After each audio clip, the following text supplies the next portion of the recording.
ગીર સોમનાથ જિલ્લાના ગીરગઢડા તાલુકાના ધોકડવા ગામે આજે ગૌચરણ પરના દબાણો છે તેને દૂર કરવાની કામગીરી હાથ ધરવામાં આવી છે। આ ગૌચરણના પર જે આંબાવડિયાના બગીચાઓ હતા, આંબાઓના બગીચાઓ હતા, તેને તહસ નહસ કરવાની શરૂઆત અહીંયાથી કરવામાં આવી છે।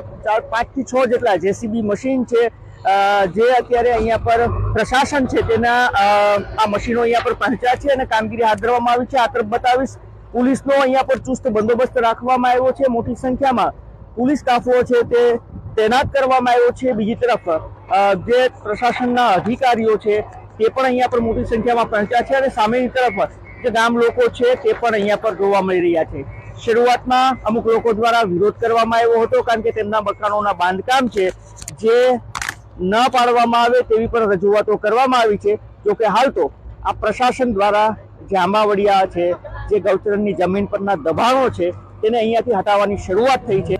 ધોકડવા ગામે અગાઉ ગૌચરની દબાણની પૂરેપૂરી માપણી થઈ છે અને માપણીના અનુસંધાને 800 વીઘાથી વધુ જમીનનું દબાણ નીકળે છે।